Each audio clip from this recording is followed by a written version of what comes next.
Está usted viendo Dix Televisión 10.1 TDT. Está usted viendo Dix Televisión 10.1 TDT.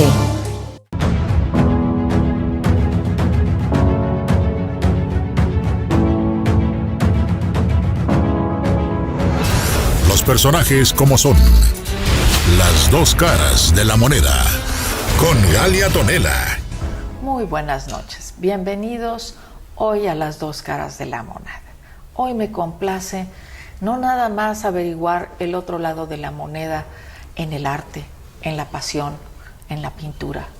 Hoy tengo a una persona que es el Derrida de la pintura, la desconstrucción de la pintura para hacernos vibrar, para enseñarnos que se ve más allá de los ojos, que se ve más allá del tacto, que se ve más allá del sentir.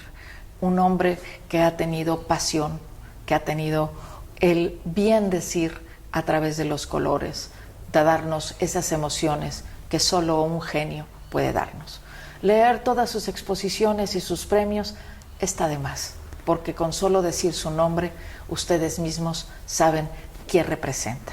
El maestro Chotel Polo. Muchísimas gracias por estar aquí hoy con nosotros, por recibirnos de esta manera. No, tú me estás recibiendo en tu casa. Este recibimiento que me estás dando, estas palabras que expresas con respecto a mi persona y a la obra, me resultan muy halagadoras. Yo pensé que iba a terminar muy mal el año 2020, pero como lo que estás diciendo para ti es muy halagador para mí. Gracias a ti. No, gracias a ti por tu obra, por dejar este legado, por enseñarnos, ¿no? Porque imagínate nada más lo que me contabas hace rato tras bambalinas, ¿no? Que lo que hiciste con los niños, enseñarles lo que es tu pintura y terminar en una plática motivacional. ¿Cuántos pintores van a salir de ahí, ¿no? Al decir que estuvieron con el gran maestro. Sí, fíjate que fue una experiencia muy enriquecedora. El cómo surgió fue un viaje, una exposición que tuve hace años en Madrid, en Europa, y me invitan a que hiciera una plática que hablara sobre mi obra, que iban a ir un grupo de niños para escucharme. Yo desde ese momento me sentí un poco incómodo, pero cuando tengo a estos jóvenes españoles y yo les estoy explicando lo que es mi obra, que en ese entonces hacía mucha obra sobre Zapata, y en concreto esa exposición hablaba sobre las Adelitas, las mujeres que estuvieron en la Revolución. Pero bueno, en ese momento, al día siguiente, hablando con los jóvenes, yo me sentí muy incómodo. Tan es así que yo me hice una promesa. Yo cuando vaya a México voy a hacer una exposición, y voy a invitar a los niños, a las escuelas, al recinto, al museo, la galería, y les voy a explicar. Yo pensaba que iba a ser en el transcurso de un mes, que lo que iba a durar una exposición normalmente es un mes. Regreso a México y se me olvida totalmente. Un año lo borré y al año dije, yo hice una promesa. Yo quedé de ir a traer niños y explicarles mi trabajo. Ahora como castigo Xolo, tú vas a ir a los municipios, tú vas a ir a las escuelas, y no aquí en Cuernavaca, te vas a ir a lo más lejos. Tan es así que conozco todo Morelos, el norte de Guerrero, parte de Puebla, del Estado de México, y no fue un mes, fueron casi 5 años yendo a todas las comunidades. Y lo que uno no enseña, más bien uno aprende de los niños. Sí. Se volvieron de alguna manera tus maestros en algunas cosas. Mucho. ¿No? Y es un aprendizaje muy crudo, porque ahí fue cuando me enfrento, después de un periodo muy grande que yo tuve en mi juventud, realizando lo que mis ojos veían, viendo mi entorno y realizando un personaje aquí que todos admiramos, sobre todo los morelenses, que es Emiliano Zapata. de pronto ellos me enseñan cosas más tangibles, más reales, más crudas, que son los migrantes, la gente que se va al norte. Por ellos hago una exposición. Sí, vi tu exposición, la exposición de migrantes, ¿no? Hice esa exposición y fue un parteaguas en mi hacer pictórico. Y en muchos aspectos,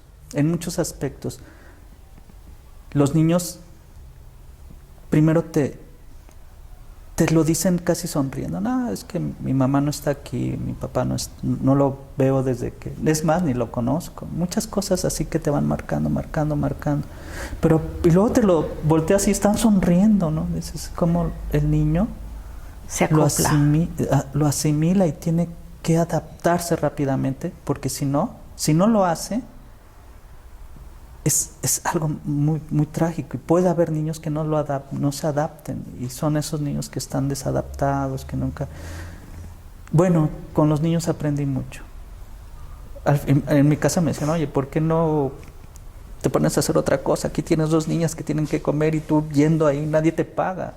Lo hice por aprender y dejarles algo. Después de llegar y tratar de hablar de mi obra, al final me di cuenta que ellos necesitaban una esperanza, necesitaban algo motivacional, que vieran que su realidad era cruda, pero podían hacer cosas muy importantes. Y sí, tomé la imagen de Zapata para hablar de que ellos podían hacer cosas muy concretas. Y yo decía, Zapata tuvo una frase que no dura ni 5 segundos. Me acuerdo que yo les decía a los niños, a ver, ¿cuánto dura? Que la tierra volverá a quienes lo trabajan con sus propias manos. ¿Y cuánto dura esta frase? No, pues, a ver, ustedes niñas y niños van a contar los segundos. Bueno, esta frase, que dura 5, 3 segundos, hizo una revolución, hizo un levantamiento que transformó México. Y así como Zapata tuvo esta frase que influyó tanto en ese momento, cada uno también puede tener una frase. O sea, yo un momento en mi vida, yo dije, ¿cuántas obras puedo hacer? ¿Qué voy a hacer? ¿Qué voy a pintar? Y les digo, después de esto que yo razoné, a la fecha, en ese entonces llevaba el número de obras que iba pintando. Creo que a la fecha ya llevaré más de 3,000 obras. Entonces, así como yo y como Zapata hicieron un movimiento, ustedes también pueden tener una frase. A ver qué quiere ser de grande. Pero, en fin, al final trataba de inculcarles que tuvieran una pasión y que si la encontraban, ¿Y que quién lo hicieran. te inculcó a ti la pasión por la pintura? Los niños, yo creo. O sea, yo creo. Pero tú, antes de ¿cómo decides ser pintor? Fíjate que yo estudié diseño gráfico en la Ibero. Sí, lo vi.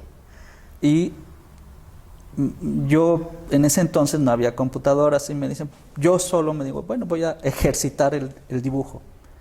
Un verano me empiezo no solamente a dibujar, sino a pintar, que ya se salió un poco del diseño gráfico, ¿no? La pintura no viene mucho al caso como diseñador gráfico, pero dije, bueno, me va a servir.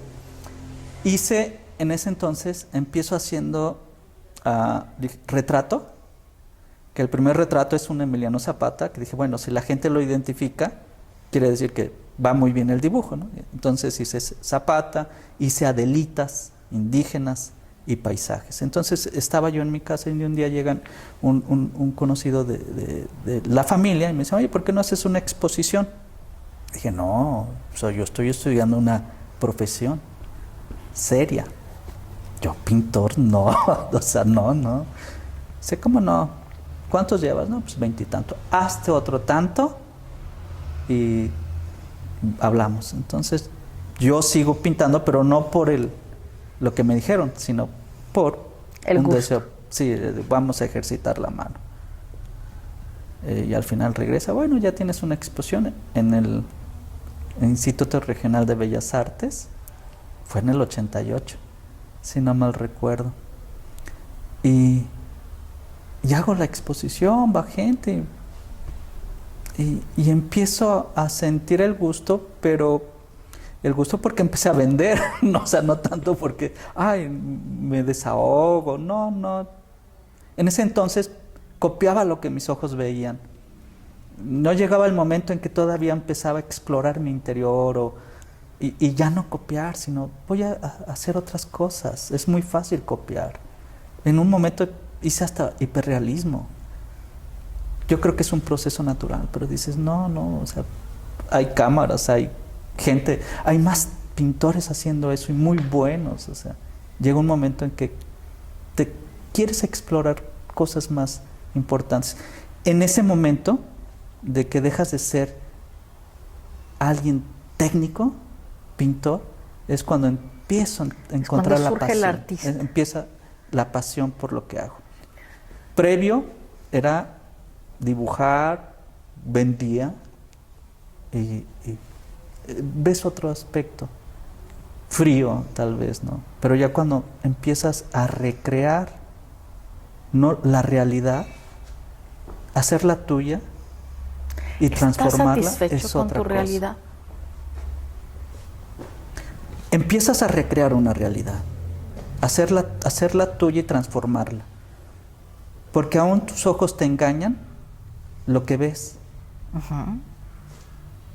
Bueno, todos tus sentidos de percepción Sí, te engañan. te engañan. Entonces dices, bueno, Bueno, el tercer ojo sería el razonamiento, ¿no? sí. La capacidad de armonizar esas cosas. Y ¿Cómo llega lo un momento, encuentras? ¿mande? ¿Cómo lo encontraste? Ese equilibrio. Es de forma inconsciente. Recuerdo que yo, cuando voy a los municipios con los niños, yo regresaba y sí llegaba muy dolido porque encontrabas niños huérfanos de padre y de madre porque se habían ido al norte, habían ido a Estados Unidos y era algo muy constante, casi siempre en todos los lugares que fui. Al final había ese niño inquieto que te tiraba cosas, que hablaba, gritaba y en un principio no sabía controlarlo. Y siempre al final ya había una maestra, discúlpenos, es que este niño está huérfano, pues sus papás se fueron a Estados Unidos. Y la primera vez que fue en Tetecala de la Reforma, una colonia o ranchería muy apartada, recuerdo que la maestra dijo, es que su papá se fue y no se sabe nada de él. Y después se fue su mamá y tampoco se sabe nada de ella. Qué desgraciados padres, o sea, si iban a abandonarlo. Pudieron porque haber lo traen. muerto. Exacto. Y yo todavía ¿Por qué la vi. pensar en la maldad si Pero pudieron era algo haber muy muerto? halagador, porque ella no los mataba. Ella, aunque estaba hablando mal de ellos, pero los tenía vivos. Y yo lo sentí tan tierno, dije, esta señora habla mal de ellos, pero es la única forma que los representa vivos. Y yo dije, qué tierno, o sea, no me está diciendo a mí, es muy probablemente que hayan muerto, no me lo está diciendo.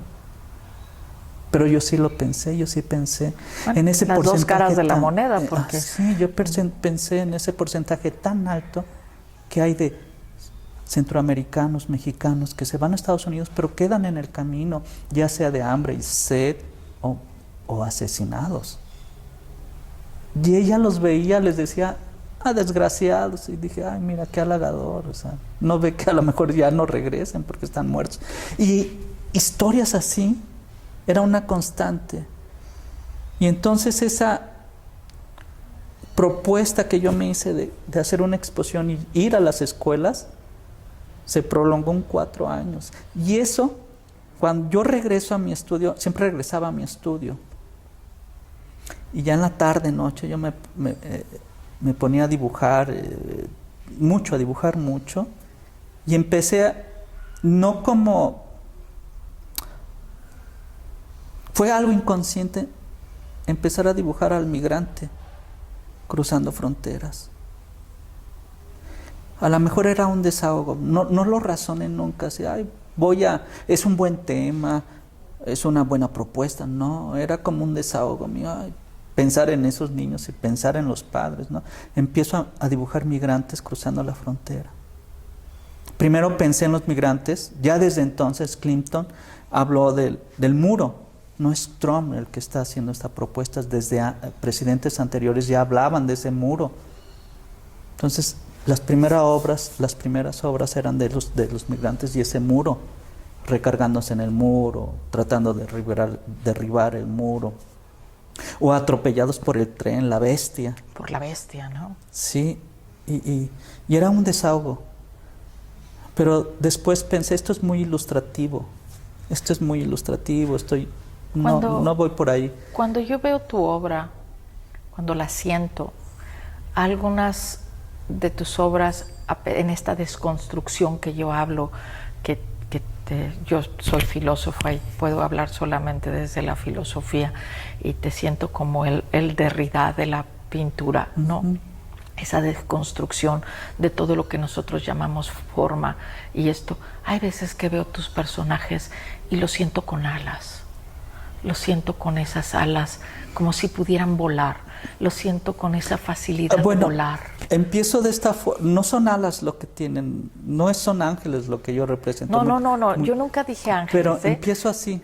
Pero es esa capacidad de volar, de salir de lo que eres a llegar a lo que quieres. Sí. Por eso es esa deconstrucción en la que me refiero. Y es que empiezo de esta forma. Yo empiezo a hacer mucha pintura. Primero dibujo y después pintura. Y decía, lo más importante no es tanto el hombre en sí. Lo más importante es lo que está cruzando. ¿Y cómo represento esta frontera? ¿Cómo hago para que se vea lo más importante? Dije, es una línea en el piso. Es una línea impuesta injustamente por hombres. En un momento hombres decidieron dónde estaba esa frontera, dónde se ponía esa línea. Es algo mezquino, sí. Porque no deberíamos de tener fronteras. El hombre debería de ser porque el sol no tiene una fronteras. comunidad. El agua no tiene fronteras. No, y de pronto te dividen tu tierra. Y tan es así que muchas comunidades en el norte quedan divididas. De hecho, los tarahumaras tienen libre tránsito, porque los apaches y tarahumaras vienen del mismo origen, y ellos tienen libre tránsito. Hay muchas comunidades y familias que quedan truncas. ¿Y cómo lo voy a representar? Con una línea. Y cuando mis primeras obras las representaba de forma directa, de frente, poco a poco me empiezo a elevar y ya es una vista de pájaro. Sí. La mayoría de mi obra, cuando tengo en el 88 que hago una exposición muy importante, porque dejo de hacer obra muy realista y obra sobre Emiliano Zapata, sobre los indígenas, empiezo a hablar de los migrantes, de esa línea, y ya casi toda la obra era en vista aérea. De pronto empiezo a ver que no solamente la línea es dividiendo fronteras, es dividiendo países. También nosotros nos ponemos esas líneas. Lo llamamos traumas, prejuicios, de muchas formas. Cuando nosotros no entendemos a otra comunidad, en realidad estamos poniendo una gran muralla, un gran muro, una línea. Cuando tú no aceptas por un ejemplo, a la comunidad homosexual, a esa comunidad, o simplemente al pobre, o simplemente el que está sucio. Tenemos miles de barreras, ¿no? Sí. Por eso haces esa desconstrucción en todas tus obras y se ven maravillosas. ¿Cómo lo represento eso que tú acabas de decir? Cuando entonces hice una exposición donde estaban los hombres rodeados de círculos. Era un círculo, era una línea circular y visto desde arriba, y los hombres estaban en medio. ¡Qué maravilla! De pronto, en otra exposición que tengo, dije, wow, pero tuve una necesidad de... En una ocasión me dijeron, ¿por qué pintas tu obra con tanto color? No supe qué contestar. No supe, dije, no sé. O sea, porque no te das cuenta que es un tema muy fuerte, los migrantes, la gente que queda. ¿No te das cuenta? Dije, no. O sea, sí sé que el tema es muy fuerte, pero los colores vivos, no sé. Pues es que esa es vida, ¿no? Fue Gabriela Dumay que me dijo, Xolotl, es la única forma que tú le das esperanza al hombre. El migrante migra porque quiere una mejor vida. Representas la esperanza por medio del color. Dije, sí, cierto. Y sí, me gustó eso. Dije, tienes razón. Porque antes de que yo le mostrara esa obra, mis migrantes eran cuando yo pintaba los muros, eran tonos pardos, café, gris oscuro, azul oscuro. Y a lo mejor era muy entraba en depresión. Y fue cuando entro al color. Y color que Marilena Noval me dijo, oye, ¿no te da miedo de que no vendas nada? Porque son colores que nadie quisiera tener en su casa, son colores muy vivos. Pero dije, bueno, estoy pintando para mí, no para los demás. Entonces, me acuerdo que la primera, ¿cómo surge todo? Algo muy crudo, te lo voy a decir. Voy a Oxxo y veo un Gatorade y veo la tapa naranja. Dije, wow, qué bonito, qué hermoso color, o sea, qué naranja tan hermoso. Y el verde de la etiqueta, dije, wow, qué hermoso es. ¿Cómo? Y iba con mi hermana y le digo, ay, cómo me gustaría hacer una pintura con estos colores. Dije, pues hazlo. Dije, sí, es cierto. ¿Por qué no me atrevo? Entonces llegué, coloco una tela y la pinto. O sea, me costó mucho trabajo igualar ese naranja. Y luego puse el verde Gatorade, el naranja Gatorade, y puse mis personajes enfrente. Y fue la exposición que tuve en el 88 en el Jardín Borda, y que fue el parteaguas. Y surge algo muy cool. Ahí aprendí otra cosa importantísima. A ver, alguien que se quiere dedicar a la pintura, tú joven que te quieres dedicar a la pintura. Antes de eso, yo pintaba para halagar el ojo del extraño, de las otras personas. Yo pintaba para halagarlos. Es un gran error pintar para los demás. Halagar ese ojo es lo último que tienes que hacer. Primero, tienes que halagar tu ojo. Y entonces esa exposición, yo empecé a pintar para mí. Qué divino. Y lo que tienes que aprender es que después de eso, empiezo yo a vender. Porque te están comprando a ti. O sea, realmente uno no compra el cuadro por el cuadro. Es la parte que tienes del pintor. Es lo que el pintor te dice a ti que tiene de ti, ¿no? Sí. Sí, cada cuadro que hay en la casa de uno es el maestro tiene esa parte que yo tengo de él, sí, ¿no? Entonces compro tu cuadro porque yo tengo esa parte que tú tienes. Sí, es correcto. Antes el 70% de mi tiempo era tratando de buscar al cliente, de hacer la obra para el cliente. Hoy, yo creo que el 90% de mi tiempo es estar en el taller y pintar para mí. Y quedará un 10, un 15% que sí salgo a entrevistas, a ver clientes. Pero cambió todo. O sea, después de esa exposición te das cuenta, oye, espérame. La gente es más inteligente de lo que tú crees. Ellos, como tú me acabas de decir, van a comprar a alguien honesto. Sí. No a alguien que trata de verles la cara para venderles algo. No. Van a comprar a alguien que es honesto, que hace algo no para tratar de sacarles el dinero del bolsillo, de la cartera, no. Sino simplemente te van a comprar porque tienen una obra tuya y la van a contemplar. Como decíamos hace rato, no es para llenar un espacio, sino te van a comprar porque lo van a contemplar. Bueno, no un espacio físico, es un espacio en el alma, ¿no? Sí. Es algo que te llena, es algo que te deja un comunicado. Hay momentos en que he estado triste, he estado confundida y esta obra que está aquí atrás era la favorita de mi padre. Y vengo y me reconcilio con él, como si él la estuviera viendo. Y la vuelvo a ver y lo vuelvo a sentir, ¿no? Y recuerdo sus cuadros y recuerdo su mundo y lo vuelvo a vivir. Eso es lo que nos dejan los artistas como tú, ¿no? Ah, gracias. Que nos pueden dejar algo en el alma, que pasamos a generaciones, que no se dice con palabras, Sí. ¿no? Que solamente se siente. Sí.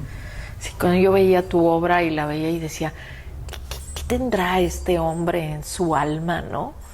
¿Qué tendrá?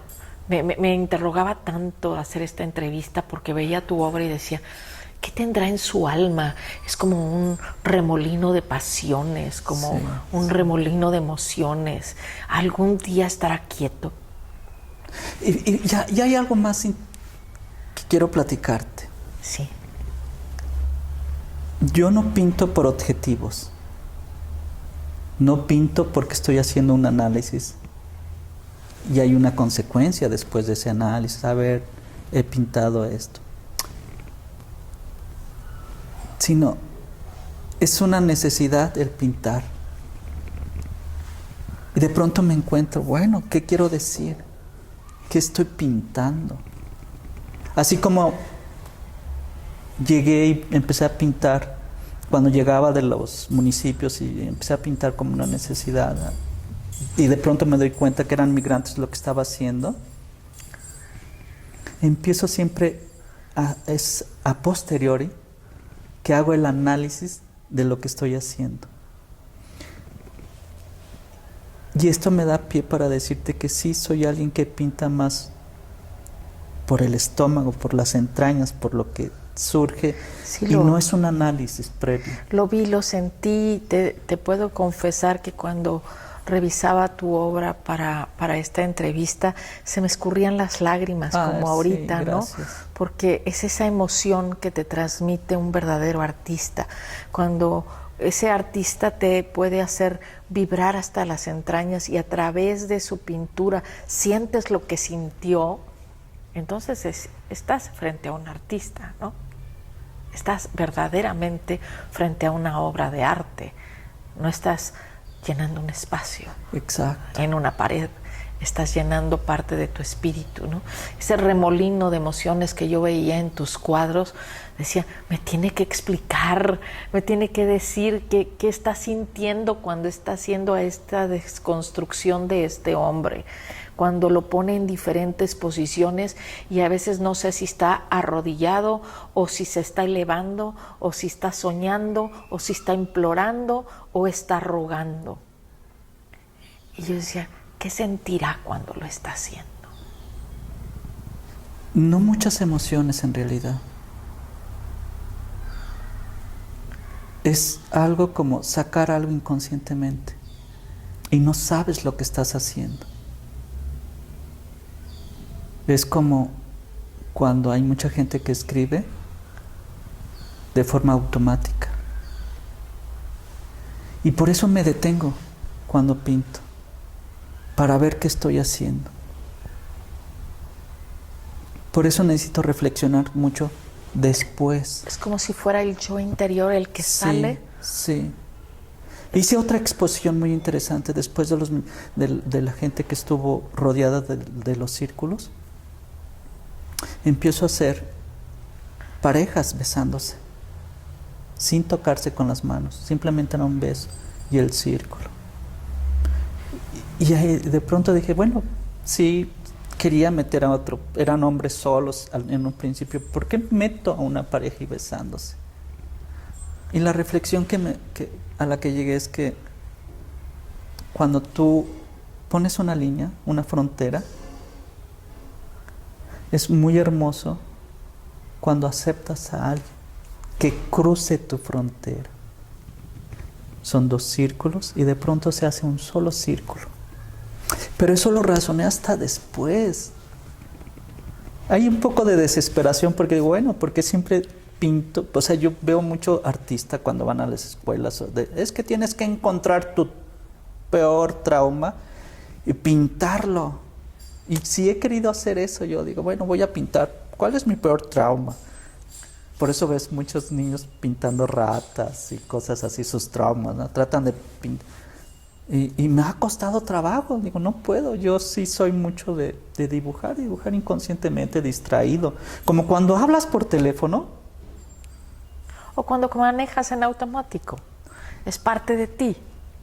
Eso es lo que en filosofía le llamamos la inteligencia superior, ¿no? Cuando ya haces las cosas en automático, cuando son parte de tu conciencia. Pero sí necesitas después materializarlo de alguna forma. ¿Qué estoy haciendo? Es una necesidad de no dejarlo todo a la deriva. ¿Y encuentras Sí. la respuesta? A veces no. Y a veces nada más me quedo con 2, 3 obras y las veo y digo, bueno, quién sabe por dónde iba. Pero a veces sí son muy concretas. A veces sí las veo luego, estoy hablando de esto, oye, pues voy a culminar. ¿Qué te falta como artista? Ay, mucho. ¿Qué es eso? Tengo mucho porque tengo, mira, soy yo, qué pena. Tengo un problema de que necesito de mucha reflexión y en ese momento de la reflexión dejo de pintar, dejo de trabajar o hago 1 o 2 dibujos y son periodos muy largos, y a lo mejor lo que me faltaría sería, oye, independientemente de lo que estés haciendo, tienes que estar pintando diario, dibujando diario, pero entonces ya no sería un placer, ya no sería algo que buscara, ya no sería algo que me motivara. Sí, de pronto por muchas causas dejo de trabajar, de pintar. Llego periodos de 3, 6 meses, de que no pinto. Hago dibujos cortos, bocetos, mucho de dibujo, pero obra grande no. Entonces, a lo mejor sí me faltaría eso. ¿Una obra grande? No, de ser más constante. Pero no me gustaría porque también estaría forzando las cosas. Pero ya no serías la deconstrucción de la pintura. Exacto. Sería la antítesis de ti mismo en cierta forma. Sí. Y no sería un placer ya. Entonces ya lo estarías haciendo. Es que tengo, por ejemplo, me han tocado, con suerte 2020 pasó lo que pasó, pero tienes una exposición otra vez en Europa y no lo pude realizar. Aparte me operaron 2 veces y infinidad de cosas. Pero fue como un buen pretexto para no pintar. Como que a veces sí necesito dejarlo. También es necesario el descanso, ¿no? Esta pandemia nos dejó también eso, ¿no? Que a veces llevamos la vida demasiado a prisa y demasiado rápido y no tiene situación de ser, ¿no? Las cosas llevan un ritmo. Yo pienso que muy poca gente conoce el significado de la palabra paciencia. La paciencia viene de paciente porque cuando un enfermo se le llama paciente es aquel que sigue un procedimiento. Entonces la paciencia viene del respeto del proceso y de los tiempos. La gente que piensa que la paciencia tiene que ver con sentarse a esperar. La paciencia es el respeto del tiempo y de los procesos. Entonces, todos tenemos un proceso interno, ¿no? Un proceso que tenemos que respetar. Tú no puedes tomar un frijol y decirle, crece porque tengo hambre, me urge que crezca. Y le hables bonito, y frijolito divino, o le grites o lo insultes, no va a cambiar su proceso. Tiene un proceso. Entonces, hay veces que nosotros no respetamos esos procesos del espíritu, ¿no? Entonces, tú los estás respetando, ¿no? Ahorita la vida nos dio una oportunidad para entender nuestros procesos, para entender esa forma que estamos caminando, esa forma que estamos haciendo, ¿no? Creo que sí. Me gusta mucho dibujar. Es lo que me tiene unido al arte, sí, constantemente. A la creación. Arte se me hace un poco pretencioso de mi parte decirlo. Pero a la creación sí. El dibujo es muy interesante. De hecho, me siento más dibujante que pintor. Y como tú dices... Aunque yo te veo como un genio. Ah, eres muy amable. Y no me gusta concluir los dibujos. Yo veo que, por ejemplo, mucho dibujante, muy bueno, excelente, y digo, híjole, los acaban tan bien, pero no quiero, nunca he querido yo acabar algo tan bien. Nunca. Sí, en un principio, sí. Pues es que realmente lo hice. Nadie somos un producto terminado. Nos construimos todos los días, ¿no? Por eso ese es el genio de la desconstrucción. Y también es como una evolución. Sería trágico que fuéramos la misma persona haciendo lo mismo. Cuando vivir nos da la oportunidad de conocernos, pero no haciendo lo mismo. Conocernos es siempre tratar de descubrir y de aventurarnos a hacer cosas nuevas.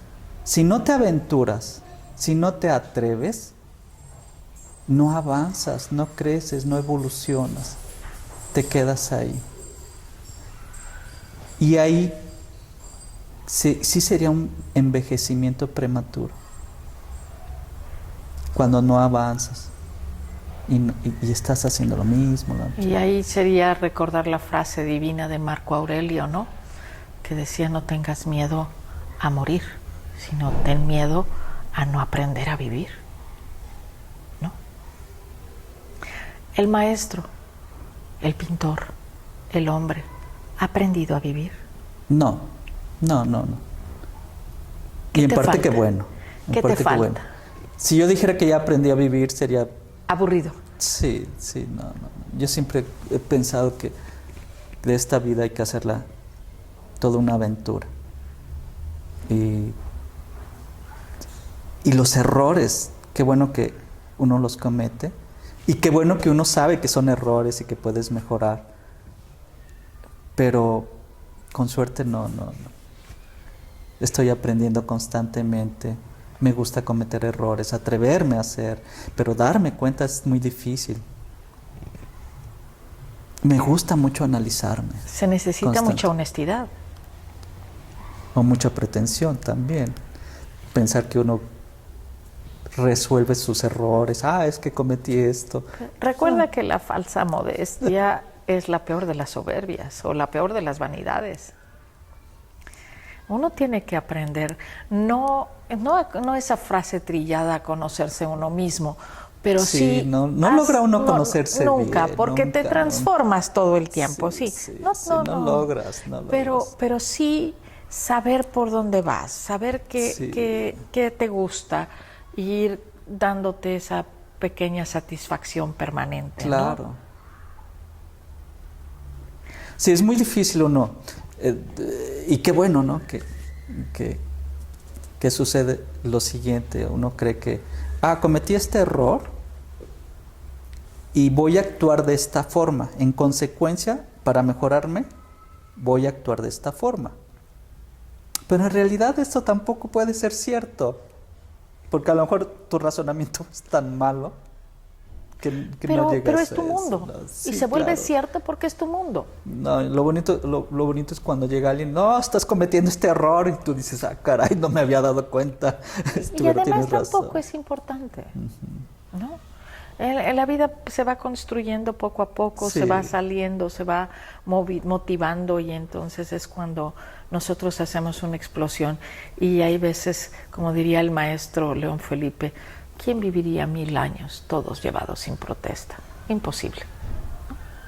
Sí, fíjate que otra de las cosas que me gusta mucho, aparte de pintar, me gusta mucho atreverme a conocer gente y lugares. Viajo mucho yo también. Y llegar y ponerme a dibujar, pero no la arquitectura, que es muy interesante, y admiro mucho a los que llegan y como Humboldt, ¿no? Que llegaba y dibujaba lo que Sí. veía, ¿no? Sí, es muy interesante. Pero a mí me gusta llegar y dibujar a los hombres, a la gente. Toda mi obra siempre es alrededor del hombre, de la mujer. La figura humana es una obsesión, la figura humana. Yo empiezo dibujando figura humana y yo creo que seguiré haciendo figura humana. Me atrae mucho el abstracto, muchísimo el abstracto. Yo creo que ya de viejo, y si no veo, seré abstracto. Pero me gusta mucho el abstracto. Y el viajar, conocer, el exponerte, el ver.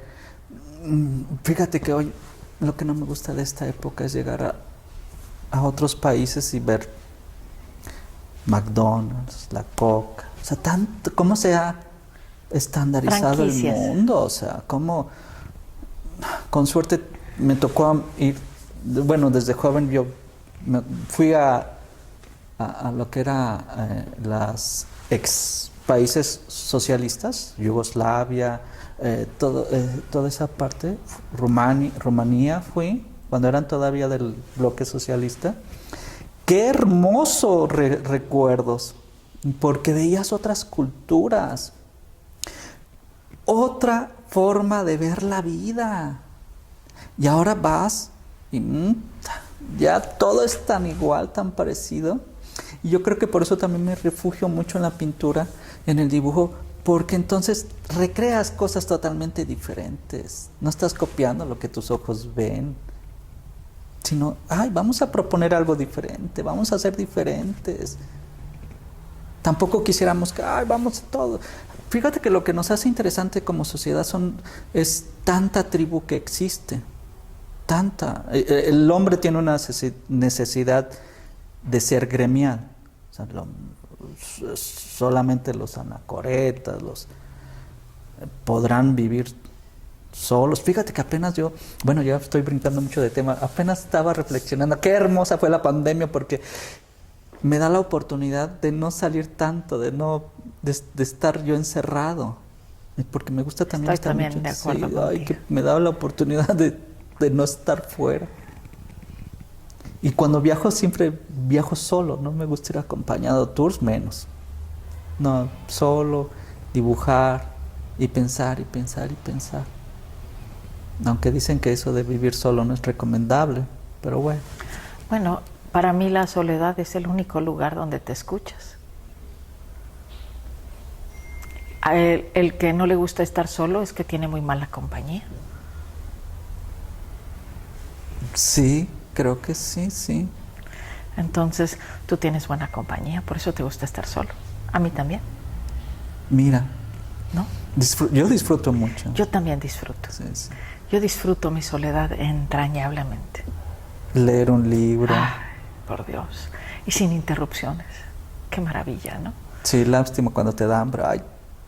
Y empiezas a comer cualquier cochinada, ¿no? Pero estar dibujando, leyendo o viendo.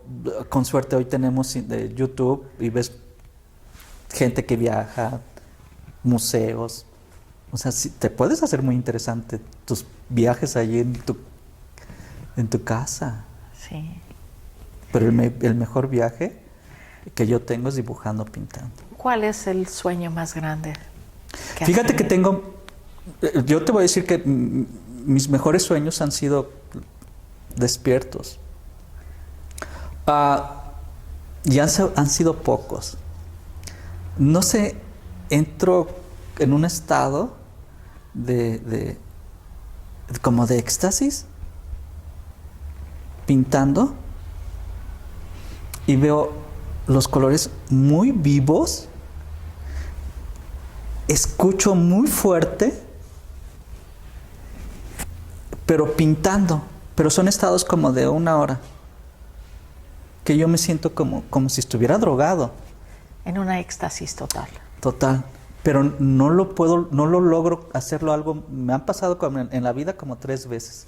Bueno, realmente es que nosotros tenemos la capacidad de generar las drogas. Endorfinas. Sí, las drogas que pueden generar mucho más que una cocaína, mucho más que una marihuana o mucho más que una heroína en un estado de concentración Sí, o meditación, ¿no?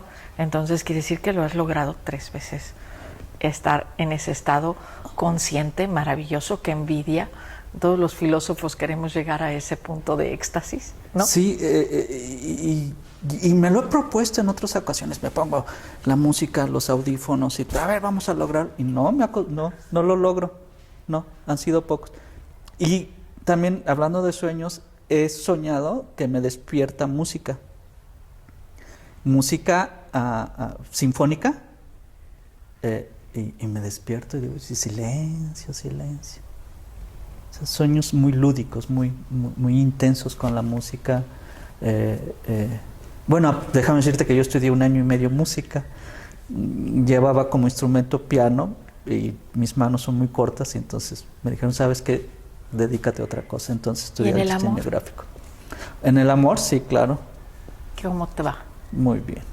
Muy bien. Sí. ¿Estás pleno? Sí. Pero hay dos, el amor filial, el amor incondicional hacia tus hijos es ¿Tienes hijos? Es lo más hermoso que puedes tener. Sí, tengo 2 hijas. Fíjate que cuando mis hijas, la primera y la segunda, cuando van a nacer, yo me pongo a arreglar la casa. Esos 9 meses que tuvo mi mujer en el parto, yo empiezo a pintar la casa, arreglarla, decorarla, hacer muchas cosas. Hasta que me decían, yo estaba con el maestro Catania en su taller en ese entonces, y me decían los del grupo, ay, al final, ¿por qué no? Vamos a tomar algo, y yo decía, no, gracias, no. Y insistían, no, gracias. Pues, ¿por qué? Es que mira, llego a mi casa y la estoy arreglando. Hasta que una amiga me dice, es que tienes el síndrome del nido. Estás arreglando tu casa, ahora que va a venir tu hija. Y me pasó algo horrible. Nace mi hija.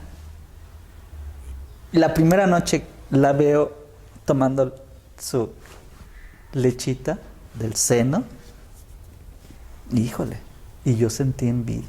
Yo conozco la envidia en todo el cuerpo, no vieras, o sea, sentí el cuerpo, una sensación tan desagradable de envidia.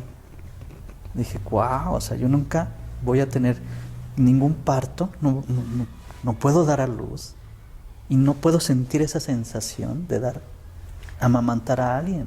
Y sentí horrible todo el cuerpo. Dices, wow, el ser hombre es horrible.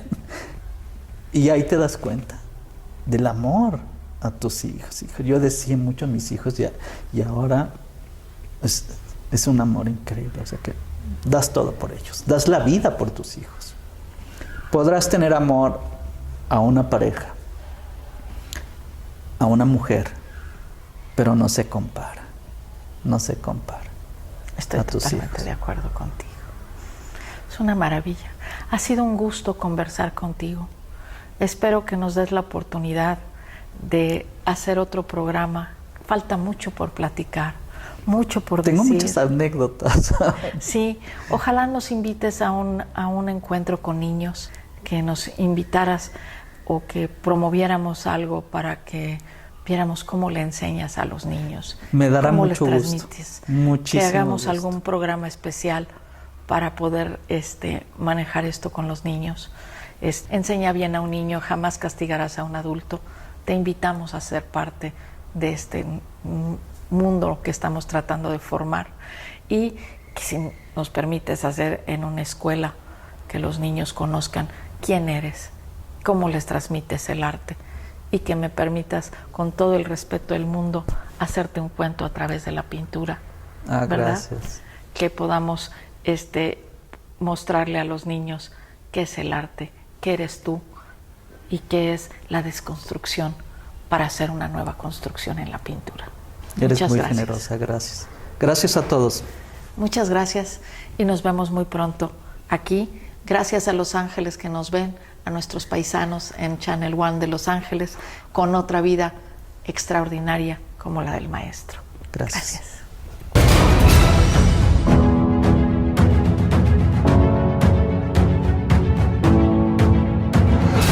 Los personajes como son.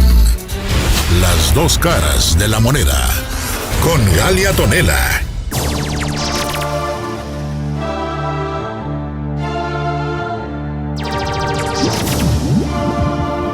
Está usted viendo VIX Televisión 10.1 TDT. Está usted viendo VIX Televisión 10.1 TDT.